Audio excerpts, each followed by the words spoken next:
धन्यवाद सभापति महोदय, आपने मुझे मांग संख्या 30 व 31 पर बोलने का अवसर दिया, इसके लिए मैं आपका धन्यवाद।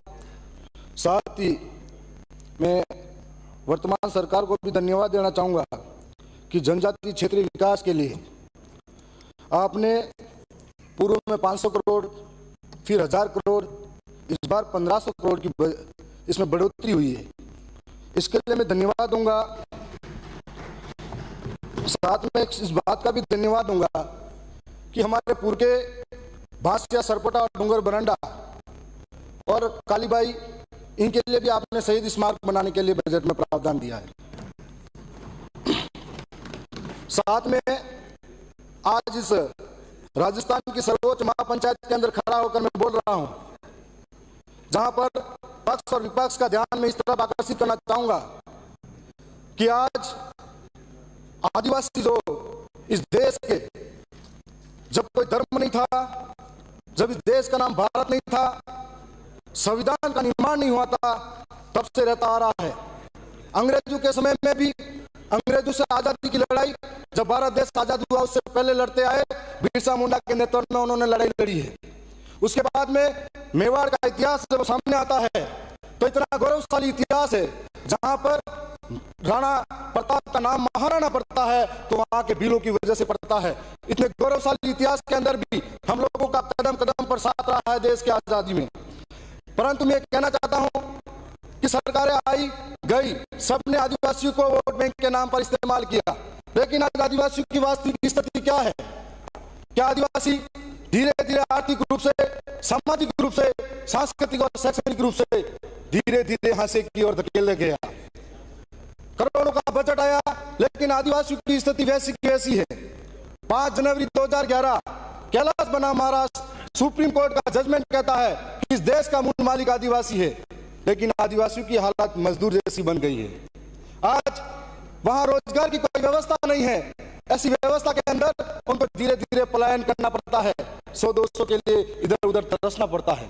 हम ये कहना चाहेंगे कि ऐसी स्थिति से बाहर निकालने के लिए हम लोग कभी पक्ष को कभी विपक्ष को एक दूसरे के ऊपर आरोप लगाते रहते हैं, लेकिन आज इस मूलभूत सुविधाओं से जूझ रहे, आज भी आजादी के बाद में कुछ ऐसे गांव मौजूद होंगे जहां पर न तो टावर की सुविधा है, न पानी की सुविधा है, न अस्पताल होगा, लेकिन उसके बाद अनाम का अस्पताल होगा, कोई जंगल के अंदर जाने को तैयार नहीं होगा। ऐसी स्थिति से बाहर निकालने के लिए हम सबका क्या प्रयास होना चाहिए? उन आदिवासियों के आज मूलभूत सुविधा से मुख्य धारा में लाने के लिए हमारा क्या प्रयास होना चाहिए, इस ओर ध्यान आकर्षित कराना चाहूंगा।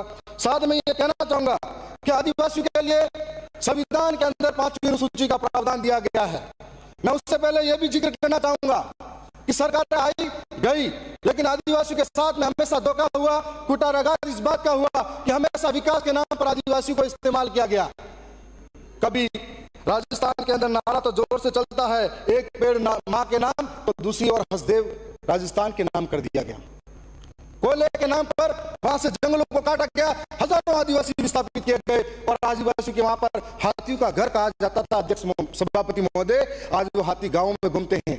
जो लोग उस जमीन पे रहते थे, उस जमीन का कोई वहां पर रहने वालों को आता पता नहीं था। साथ में स्टैच्यू ऑफ यूनिटी, मैं सरदार वल्लभ भाई पटेल को यहाँ से नमन करता हूँ कि वो देश के पहले वो प्रधानमंत्री रहे हुए हैं और पूरे देश को जोड़ने का काम किया, लेकिन उनके नाम पर जब स्टैच्यू ऑफ यूनिटी बना गया तो 1200 गांवों को विस्थापित होना पड़ा और उनके लिए आज कोई प्रावधान नहीं है। वो कहाँ रह रहे, किस स्थिति में रह रहे?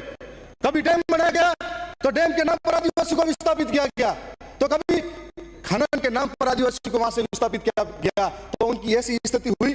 उस स्थिति का जिम्मेदार कौन है?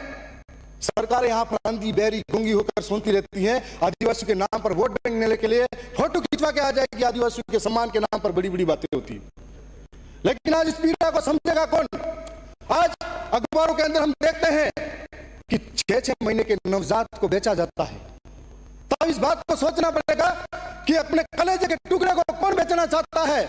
ऐसी क्या मजबूरी रही होगी उस माँ बाप की, जिसको अपने माँ बाप को, उस बच्चे को बेचना पड़ता है? माननीय सभापति महोदय, मैं भी चुनाव के दौरान मंत्री जी के गांव और डाकन कोटा जैसे इलाके में गया था। मैं अखबारों में सुना करता था कि कभी कभी यहाँ पर बहन बेटी को आसपास के गुजरात जैसे क्षेत्र में बेचा जाता है, तो कभी सुना करता था कि ऐसा ऐसा यहाँ पर होता है, पानी की सुविधा नहीं है। कोई बिजली की सुविधा नहीं है। जब उस इलाके के अंदर गया, मैं वास्तविकता को देखा कि आजादी तो भारत देश के लोगों को मिली, विकसित भारत के नाम पर भारत चांद पर पहुंचा, लेकिन आदिवासी आज वहीं का वहीं रह गया। उसकी क्या स्थिति है, इसके बारे में गंभीर विषय में सोचा नहीं था। और हम लोगों को गालियां देना बहुत आसान है। हमारे बारे में जब आप सत्ता पक्ष और विपक्ष के, मेरे से बहुत बड़े बड़े सीनियर भी हैं, 5 बार 7 बार जीते हुए, वास्तविकता में उस इलाके में जाकर देखेंगे तो आज पानी के लिए तरसता आदिवासी, पढ़ाई के लिए तरसता आदिवासी, सड़कों के लिए तरसता आदिवासी, ऐसी स्थितियां हैं भयानक, जहां हॉस्पिटल के नाम पर तरसता आदिवासी। पर हम लोग कब सोचेंगे इसके बारे में? इसके बारे में हम लोगों को सोचना चाहिए। साथ में 5वीं अनुसूची का अगर जिक्र करें तो संविधान के अंदर आदिवासियों का उत्थान और उनकी सुरक्षा के लिए 5वीं अनुसूची का प्रावधान किया गया है। और 5वीं अनुसूची का अंदर प्रावधान है कि आर्टिकल 244(1) और आर्टिकल 13(3) के तहत न लोकसभा, न राज्यसभा, न विधानसभा, सबसे बड़ी ग्राम सभा, उसका पालन आज तक नहीं किया गया। माननीय सभापति महोदय, राइट टू ओनरशिप और राइट टू गवर्नेंस, इसका मतलब कि हम आदिवासी का स्वशासन स्वयं करेंगे और आदिवासी के अंदर मालिकाना हक हमारा होगा। 5वीं अनुसूची के अंदर प्रावधान है, उन प्रावधानों को हमेशा सरकार ने, कोई भी रही, किसी ने कभी बात का जिक्र नहीं किया और उनको ताक पे रखकर आदिवासी क्षेत्र के अंदर घुसपैठ हुआ।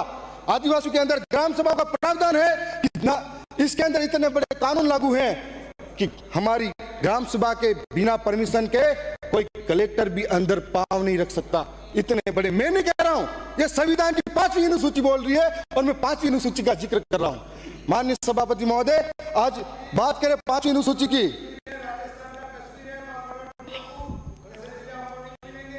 माननीय सभापति महोदय, जब आपकी बारी आती है मैं चुप रहता हूं, तो मेरी बारी आए तो आप चुप रहिए। माननीय सभापति महोदय, मैं आपको बताना चाहूंगा, आर्टिकल 244 के अंदर जब हमारे देश के संविधान के अंदर इस तरह के प्रावधान हैं, हम लोग कहते हैं संविधान की रक्षा, कोई कह रहा हम करेंगे, कोई कह रहा तोड़ रहे हैं, तो 5वीं अनुसूची धरातल पर लागू क्यों नहीं हुई? माननीय सभापति महोदय, मेरी पार्टी के दूसरे सदस्य नहीं, मुझे उनका भी टाइम दिया जाए। मैं आपके सामने ये कहना चाहता हूं कि आज हमारे बांसवाड़ा के अंदर, हमारे दरियावत के अंदर कई ऐसे इलाके हैं जहां खनन के नाम पर जमीनों से आदिवासी को विस्थापित किया जा रहा है। दरियावत के अंदर भूवैज्ञानिक सर्वेक्षण के नाम पर आज आदिवासियों के जमीनों से बेदखल करते, जमीन हमारी हम रहे, हमारी पुरखों की विरासत से जुड़ा हुआ है, हमारी संस्कृति, हमारी बोली भाषा परंपराओं से जुड़ा हुआ है, और उस जमीन से हमें बेदखल करना। मैं एक सवाल और पूछना चाहूंगा, एक ग्राम सभा का पावर है, एक पंचायत स्तर का पावर है, और एक हमारे इन पावर के माध्यम से एनओसी देता कौन है उन लोगों को खनन के नाम पर? अब हमको हमारी मिट्टी से उठाएगा तो हमें कैसा महसूस होगा? माननीय अध्यक्ष महोदय, मैं एक और बात का जिक्र करना चाहूंगा कि आज ही के दिन मैं यहाँ बोल रहा हूँ सदन में, और आज ही के दिन मानगढ़ धाम पर ऐतिहासिक आज महासम्मेलन हो रहा है। उस महासम्मेलन के अंदर 4 राज्यों के 10 लाख से ज्यादा लोग वहां एकत्रित हुए हैं। 13 नवंबर 1913 के अंदर वहां पर गुरु गोविंद के नेतृत्व में एक बहुत बड़ा आंदोलन हुआ। उस आंदोलन के अंदर 1500 से ज्यादा आदिवासी अंग्रेजों के सामने अंग्रेजों के द्वारा गोली से चलनी कर दिए गए थे, और उनकी मांग थी कि हम आदिवासी को हमारी संस्कृति, भाषा, परंपरा, बोली, रीति रिवाज के माध्यम से हमें बांट दिया गया। आधो को गुजरात बांटा, आधो को मध्य प्रदेश में बांटा, तो आधो को राजस्थान के अंदर बांटा। हमारी संस्कृति, रीति रिवाज, बोली, भाषा, परंपरा एक है, तो हमें हमारा हक मिलना चाहिए। हम लोग बिल प्रदेश की मांग करते हैं, जिसको प्रस्ताव बनाकर आप केंद्र सरकार तक भेजिए। माननीय अध्यक्ष महोदय, मैं बीच में नहीं बोली, आपके बीच में नहीं बोलता हूं। जब मैं बहुत जरूरी बात भी चर्चा कर रहा हूं माननीय अध्यक्ष सभापति महोदय, कि आज हजारों पुरखों की विरासत है, उसके लिए हमारी मांग है।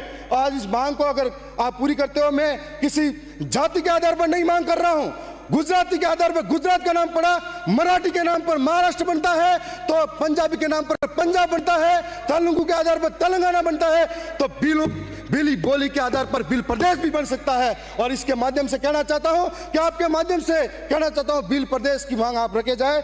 मैं साथ में आप टीएससी विभाग के कुछ प्रावधान हैं उनके बारे में भी कहना चाहूंगा कि टीएससी विभाग हमको आदिवासी अनुसूचित क्षेत्र के अंदर मिला। 2 मिनट का समय लूंगा।